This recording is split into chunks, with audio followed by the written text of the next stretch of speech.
Inter final exam 2025 के 12th class के English के VVI ऑब्जेक्टिव का अध्ययन करेंगे, जो हर साल परीक्षा में बार बार इस प्रश्न को रिपीट किया जाता है। ठीक है, और ये पार्ट 1 है। इसी तरह हम लोग 10 पार्ट को देखेंगे।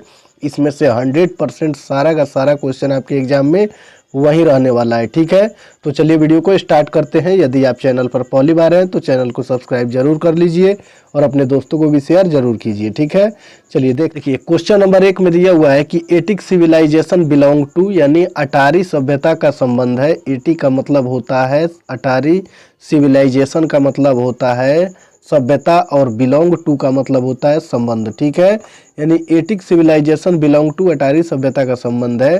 तो ऑप्शन नंबर ए में है इंडिया से, बी ग्रीस से, सी रोम से, और डी में दिया हुआ है चाइना से। तो इसका right answer option number B हो जाएगा, ग्रीस। ठीक है, यानी Attic civilization belong to Greece, यानी अटारी सभ्यता का संबंध कहाँ से है? ग्रीस से है। ठीक है, चलिए फिर आगे वाला क्वेश्चन हम लोग देखेंगे।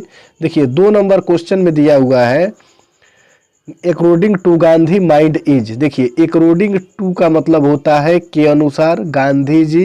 ठीक है, माइंड इज ए, यानी मन एक है। According to Gandhi ji mind is a, यानी गांधी जी के अनुसार मन एक है।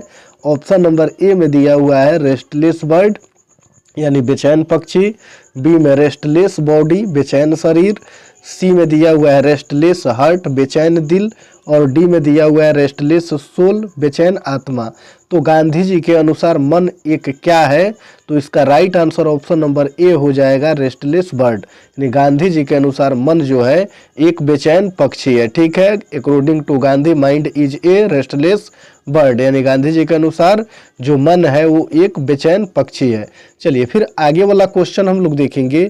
देखिए 3 नंबर क्वेश्चन में दिया हुआ है we are satisfied with true home rule.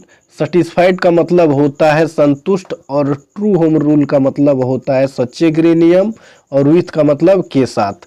यानी we are satisfied with true home rule, सच्चे गृह नियम से कौन संतुष्ट थे? तो ऑप्शन नंबर ए में दिया हुआ है आवर एंसेस्टर्स, यानी हमारे पूर्वज, बी में जर्मन्स, सी में इटालियंस, और डी में ग्रीक्स।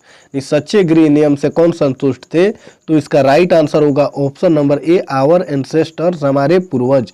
एंसेस्टर्स का मतलब होता है पूर्वज, और आवर का मतलब होता है हमारे, यानी जो सच्चे गृह नियम से संतुष्ट थे वो हमारे पूर्वज थे। ठीक है, चलिए फिर आगे वाला क्वेश्चन में दिया हुआ है कि Mahatma Gandhi has written the lesson. Mahatma Gandhi ने किस पाठ को लिखा?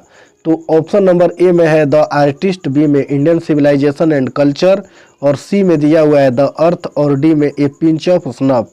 तो इसका right answer option number B हो जाएगा, इंडियन सिविलाइजेशन एंड कल्चर, यानी महात्मा गांधी ने भारतीय सभ्यता और संस्कृति पाठ को लिखा। ठीक है, चलिए फिर आगे वाला क्वेश्चन हम लोग देखेंगे। इसमें दिया हुआ है कि doctor Zakir Hussain was born in. 5 number question में है doctor Zakir Hussain was born in. Doctor Zakir Hussain का जन्म हुआ था। Option number A Delhi, B Karnataka, C Chennai, और डी हैदराबाद। तो इसका right answer option number D हो जाएगा, हैदराबाद। डॉक्टर जाकिर हुसैन का जन्म हैदराबाद में हुआ था। 6 नंबर क्वेश्चन में दिया हुआ है कि doctor Zakir Hussain was a great. Doctor Zakir Hussain महान थे। तो ऑप्शन नंबर ए में है पॉलिटिशियन, बी में है थिंकर, सी में नेशनलिस्ट, और डी में लीडर।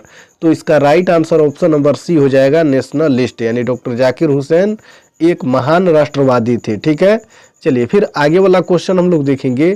7 नंबर क्वेश्चन में दिया हुआ है कि Nanu Kaka went to visit the minister. Nanu Kaka मंत्री से मिलने गए। ऑप्शन नंबर ए फाइनेंस मंत्री से, या बी में वेलफेयर कल्याण मंत्री से, सी में रेलवे यानी रेल मंत्री से, और डी में होम मिनिस्टर यानी गृह मंत्री से। तो इसका right answer option number B हो जाएगा, वेलफेयर मिनिस्टर, यानी Nanu Kaka went to visit the welfare minister. Nanu Kaka ने किस मंत्री से मिलने के लिए गए? कल्याण मंत्री से। ठीक है, वेलफेयर से। 8 नंबर क्वेश्चन में दिया गया है कि नानू काका वाज इंस्टॉलेड इन, यानी नानू काका को स्थापित किया गया था।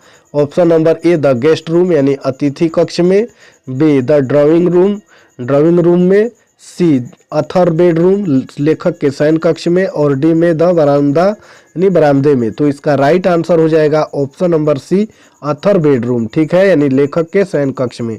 नानू काका को लेखक के शयन कक्ष में स्थापित किया गया था। चलिए फिर आगे वाला क्वेश्चन हम लोग देखेंगे। नंबर क्वेश्चन में दिया गया है कि a pinch of snuff is written by, एक चुटकी नाश डैश डैश के द्वारा लिखा गया है। Option number A Bertrand Russell, B में H.E. बेट्स, सी में मनोहर माल गोयनकर और डी में पर्लेस बक। तो इसका राइट आंसर होगा ऑप्शन नंबर सी, मनोहर माल गोयनकर, यानी एक चुटकी नाश मनोहर माल गोयनकर के द्वारा लिखा गया है, ठीक है। चलिए फिर आगे वाला क्वेश्चन हम लोग देखेंगे। 10 नंबर क्वेश्चन में दिया हुआ है कि Martin Luther king junior was born in, Martin Luther king junior का जन्म हुआ था। ऑप्शन नंबर ए 1939, बी में दिया हुआ है 1929, सी में 1930 और डी में 1969, ठीक है। तो इसका राइट आंसर हो जाएगा 10 का ऑप्शन नंबर बी 1929, यानी 1929 में। मार्टिन लूथर किंग जूनियर का जन्म 1929 में हुआ था, ठीक है। चलिए फिर आगे वाला है Bertrand Russell was belong to, यानी बर्ट्रैंड रसल का संबंध है। तो ऑप्शन नंबर ए जर्मनी से, बी आइसलैंड से और सी में ब्रिटेन से और डी में आयरलैंड से। तो इसका right answer option number C हो जाएगा, ब्रिटेन से, यानी बर्ट्रैंड रसल का जन्म ब्रिटेन में हुआ था और उनका संबंध ब्रिटेन से ही है, ठीक है। देखिए क्वेश्चन नंबर 12 को देखेंगे। The type of gods that appealed to Sebi was, यानी लौकी का वह प्रकार जो सेबी को बहुत पसंद आया। तो ऑप्शन नंबर ए में दिया हुआ है अनपॉलिश्ड, यानी बिना पॉलिश किया हुआ, बी में है पेकुलियर यानी विचित्र और सी में है इवन एंड सिमेट्रिकल, सम और सममित और डी में है बढ़ा और टेढ़ा। तो इसका right answer option number C हो जाएगा, इवन एंड सिमेट्रिकल, यानी सम और सममित। लौकी का वह प्रकार था सम और सममित जो सेबी को बहुत पसंद आया। चलिए फिर आगे वाला क्वेश्चन हम लोग देखेंगे। 13 नंबर क्वेश्चन में दिया हुआ है, देखिए 13 नंबर क्वेश्चन में दिया हुआ है कि in Bangladesh Ruptoka is a kind of, यानी बांग्लादेश में रूपटोका का एक प्रकार है। ऑप्शन नंबर ए ब्रेड यानी रोटी, बी में दिया हुआ है स्वीट डिश यानी मिष्ठान की थाली और सी में फेयरी टेल्स मतलब परिकथाएं और डी नॉन ऑफ दीज इनमें से कोई नहीं। तो इसका राइट आंसर हो जाएगा option number C fairy tales यानी परिकथाएं। बांग्लादेश में जो रूपटोका है वो फेयरी टेल्स है, ठीक है, एक प्रकार की परिकथाएं हैं। हुआ है कि Pearl S Buck ate her food in an Indian village, Pearl S Buck ने एक भारतीय गांव में डैश डैश से खाना खाया। तो ऑप्शन नंबर ए में है विथ लेडल यानी करछुल से, बी में है विथ हर हैंड्स उसके हाथों से, सी में है विथ फॉर्क एंड स्पून कांटे और चम्मच से और डी में दिया हुआ है विथ चॉप्स स्टिक यानी चॉप स्टिक के साथ। तो इसका राइट आंसर हो जाएगा option number A with ladle यानी करछुल से। पर्लेस बक ने एक भारतीय गांव में करछुल से खाना खाया, ठीक है। चलिए फिर आगे वाला क्वेश्चन हम लोग दिया हुआ है कि Dorothy L shares was born in, Dorothy L shares का जन्म हुआ था। तो इसका राइट आंसर होगा ऑप्शन नंबर डी 1893 यानी 1893 ईस्वी में। क्वेश्चन में दिया हुआ है कि नतालिया इज, नतालिया है। ऑप्शन नंबर ए में है ए श्रेव यानी एक धूर्त, बी में है एन इंसेन यानी एक पागल, यहाँ इंसान लिखा हुआ है ये गलत है, एक पागल होगा। सी में ए पीस लविंग यानी एक शांति प्रिय और डी में नॉन ऑफ दीज इनमें से कोई नहीं।